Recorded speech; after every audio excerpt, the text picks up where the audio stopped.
सतत कॉम्प्रोमाइज करत जगायचं, हो ना? कॉम्प्रोमाइज नाही, एक्सेप्ट करायचं की आपण सर्वसाधारण माणसांसारखे नाही आहोत, तरी सुद्धा आपल्याकडे काहीतरी वेगळं आहे आणि ते काय आहे हे शोधायचं. देवाने ना मला डोळे नाही दिले, खरंच नाही दिले. मी नाही बघू शकत, पण तोंड दिलंय ना तर मी बोलणार. आणि हो, आपण सुद्धा पाय नाही दिलेत ना म्हणून पाकळासारखं बसून नका राहू.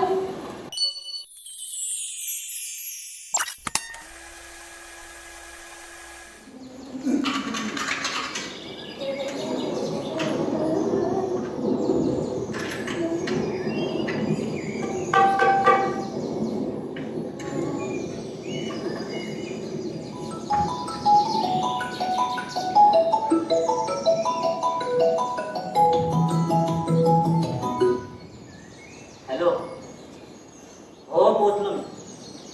नाही पाऊस खूप पडतोय, जमलं तर या, नाहीतर राहू द्या.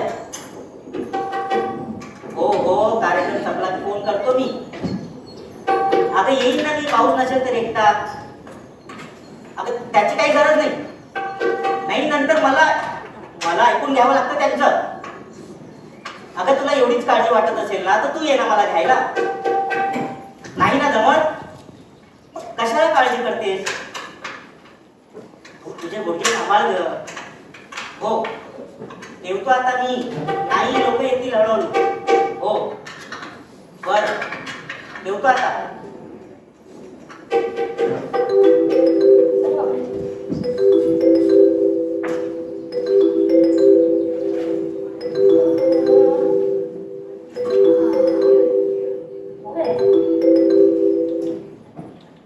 हॅलो.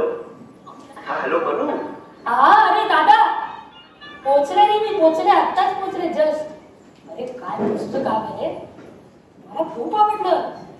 आणि येताना धबधब्यांचा असा आवाज येत होता ना मस्त. आणि झाडं किती होती यार, गारवा जाणवत होता अक्षरशः. अरे आता किती दिवसांनी असा मी निसर्ग अनुभवला. आता एकटी कंटाळशील तिकडे. मी एकटी? अरे बघत बसेल ना इकडे. हा बघणार आहेस? ए दादा, अरे तू माझी नको ना काळजी करू. अगं पण मी म्हणत होतो ना तुला, आपण दोघं जाऊ सोबत. एक्सक्यूज मी, हा संकेत नव्हता ना? हो. अरे बापरे, एक तर स्पीकर ऑन राहिला आणि त्यात मी पण मोठ्यानेच बोलते वेड्यासारखी. तुला त्रास झाला का रे? मला हा का त्रास होईल? हो अच्छा. मगाशी तुझी आई काळजी करत होती, त्याचा तुला त्रासच होत होता ना. मग आम्ही असंच बोलतो. असंच. आणि बदला बघते मेंटल हेल्थ साठी किती भयंकर आहे. Mental health? हा तिचे तर तेव्हाच 3-13 वाजले. दिसतच आहे ते. हो तुम्ही तुमचं बघा. अरे हो खरं, सॉरी हा. अरे पावसाचं वातावरण झालंय. बापरे, हे उतरलंय वाटतं. म्हणजे तू म्युझिकल शो आहे माझा इथे, आणि तू?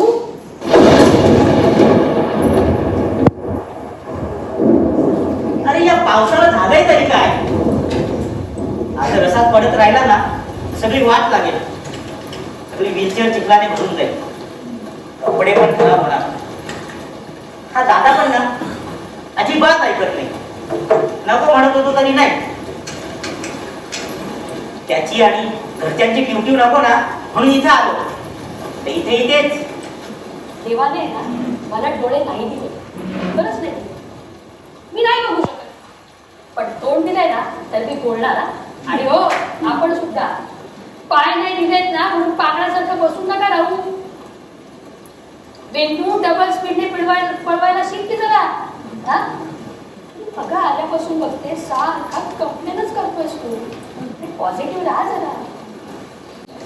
हा असा पॉझिटिव्हिटीचा आवडणारी लोकांना डोक्यात जातात माझ्या. मला तर वाटतं तुझाच प्रॉब्लेम झालाय. काय कसला? आता ज्या गोष्टींनी दुःख व्हायला पाहिजे ना त्यांनी दुःखच झालं पाहिजे. कावळ्याला कावळा आणि बगड्याला बगलाच म्हटलं पाहिजे. बरोबर आहे, माझा तोच मुद्दा आहे. म्हणजे अरे यार, कावळा काळा आहे म्हणून त्याने दुःखी राहायचं का? अरे उलट त्याने एन्जॉय करायचा आपला एक्झिस्टन्स, एक्सेप्ट करायचं असं आपलं युनिक असणं. Unique bullshit. हा? आणि मी एक्सेप्ट करून नाही करून काय होणार आहे? मी पांगळा आहे, ही परिस्थिती कशाने बदलणार नाहीये. हा हे एक काम कर, तू तू तू ना तुझ्या आईला विचार. काय? हा? किंवा समुद्राला विचार, किंवा त्या माडांना विचार, किंवा मग या विष्णूच्या 10 अवतारांना विचार. काहीही.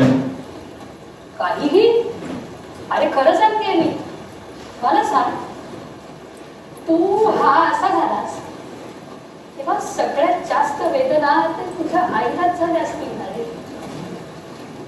पण तरी सुद्धा तिने स्वतःला सावरलंच. अरे तिच्यातली वादळं तर ती झेलतेच आहे रे, पण तुझ्यातल्या वादळांनाही तिला सामोरं जावं लागतंय. तरी सुद्धा एखाद्या माडासारखी ती तुझ्या पाठीशी उभी आहेच ना रे. अरे आपला गणोबा आहे ना, मग आपण सेफ होत एकदम. तुला तर दिसत नाही ना, हा? तुला कसं कळलं की ते गणपतीची मूर्ती आहे? अरे हे बघ, या बाजूनी उदबत्त्यांचा जवळ येतोय, फुलांचा पण सुवास येतोय. आणि हा मगाशी आहे ना, कुणीतरी नैवेद्याला मोदक ठेवले तर त्याचा पण गमगमाट सुटलाय बरं का. तशी तुझी बुद्धी चांगली चालते. पण तुझी पडू शकते.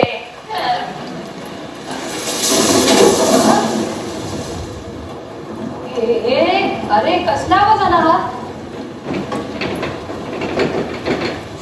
हॅलो, कोणी आहे का? हॅलो हॅलो, काय झालं? कोणी आहे का?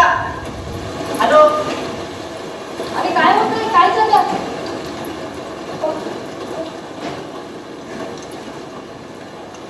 अगं हवेने दार लागलं गेलंय. काय? मला वाटलं की कोणीतरी येईल आणि उघडतील, पण आता तर दारात भलं मोठं झाड पडलंय. अरे रामा, अडकलो आपण इथे. बापरे. कसं बाहेर पडायचं मला तर काही सुचत नाहीये. सोन्यासारखं आयुष्य दिलंय, त्याचा मान राखायचं सोडून हे कसलं मूर्खासारखं वागतोस तू. अगं आपण नाही वागणार, इथे मरू आपण. तुझ्या लक्षात येतंय का? अडकलोय आपण. अरे बाबा, मरायचं ते शांतपणे बघूयात ना. आता मला भीती वाटतेय. बाबा कशाला घाबरतोस? काहीतरी मार्ग निघेल ना. आणि अरे तू हा असा घाबरून पॅनिक होणार त्यापेक्षा एकदा, फक्त एकदा देवावर विश्वास ठेवून बघा, सगळं सोपं त्याच्यावरती. खरं सांगते तुला.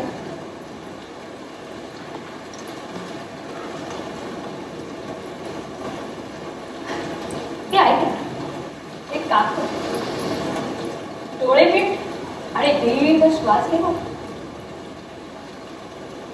नाही नको. का? भीती वाटते ना अंधाराची? अरे पण माझं तर आमचं तर आयुष्यच अंधाराचं आहे. सवय झाली आता त्याची. हे इतका पण वाईट नसतो बरं का अंधार. अरे अंधार आहे म्हणून उजेडाची किंमत आहे. ढग बघितल्या बघितल्या पिसाला फुलकून नाचणारा मोर, समुद्रात पोहणारे मासे दिसायला ते छान असतातच, पण खायला सुद्धा चांगले वाटतात ना. हे पाऊस पडला ना की प्रचंड चिखल होतो.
सतत कॉम्प्रोमाइज करत जगायचं, हो ना?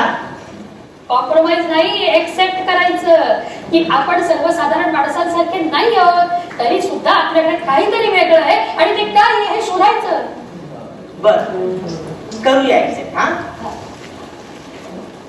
बघूया, शोधूया काय शोधायचंय. मग मला ना आता भूक लागली. बर तुझा तो देव देणार आहे मला खायला आणून. मागव ना, मागव पार्सल कर ऑर्डर. बघूया कोण येतंय. मागव. वा वा वा वा क्या बात आहे. अरे देवाला काय तेवढेच उद्योग आहे हा? अरे तो सगळीकडे नाही जाऊ शकत म्हणून प्रत्येक माणसात त्याने आपला अंश निर्माण केलाय ना. थांब जरा, मला काहीतरी विचार करू दे. थांब जरा निर्जल. मंदिर खूप सुंदर आहे का. हो. जागृत मारुतीचे. बरं. ए पण मग तुमच्या गावात जिम नाही आहे. अगं इथे शेतात काम करूनच व्यायाम होत असतो. जिम हवी आहे कशाला. अरे हा तेही खरंच आहे. पण मग एखादी लायब्ररी. गावाची स्वतंत्र अशी लायब्ररी नाही आहे. पण हो, गावाच्या शाळेत नाही छोटी लायब्ररी आहे. गावातल्या सगळ्या वाड्या वस्त्यांमधली मुलं ना या शाळेतच येतात. हो, म्हणजे तुला सांगतो, झाडाला कशा अशा फांद्या फुटलेल्या असतात बरं. तशाच ह्या वाड्या वस्त्या माझ्या गावाला फुटलेल्या फांद्या आहेत. हा आता गावात छोटे मोठे बंगले व्हायला लागले. मी गावातून नाही घोडा सुद्धा वा. हा ओढा शेवटी नदीला जाऊन मिळतो. गावातली सगळी मुलं या ओढ्यातच पोहायला शिकतात. हो. मी सुद्धा तिथे शिकलो. हे अरे तुला पोहायला येतं. हो. वाव यार. तुला माहितीये पावसाळ्यातला हा ओढा फक्त हिरव्या रंगाने नाही अनेक रंगांनी रंगतो. लाल, चुटूक, पिवळी, धम्म, हिरवी, पिवळी, केशरी, सफेद, वेलवेटी, निळी अशा अनेक रंगांची फुलं उगवलेली असतात त्या हिरव्या रंगावर. असं वाटतं ना बघतच राहावं. हे सगळं स्वतःच्या डोळ्यांनी बघणं म्हणजे ना खरंच सुख आहे, परम सुख आहे. तू ना एकदा बघायला.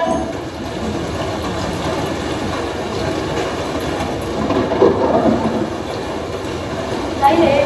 तुला पडणार आहे हे. हो हो. चल इम्पॉसिबल. काय इम्पॉसिबल. अनुभव घेतलास ना आता तू. हो पण तरी कसं शक्य आहे हे कसं कळलं तुला.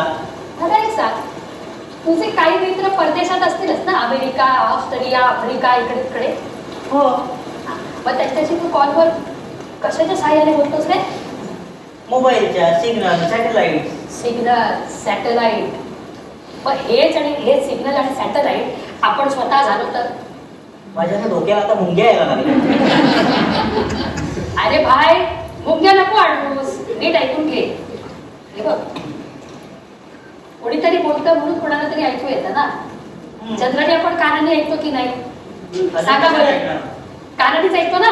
मग हा, मग हे आपल्याला कानांशिवाय ऐकू आलं. बरसल्या आनंद धारा, गरजला आभाळ सारा, बरसल्या आनंद धारा.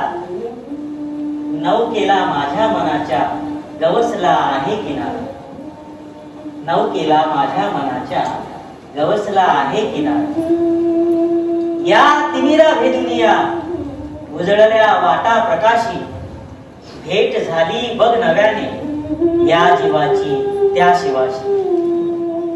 सृष्टीला नवचेतना मिळो निर्मितीची प्रेरणा. प्रत्येकाच्या अंतरी नांदो शांतता सद्भावना.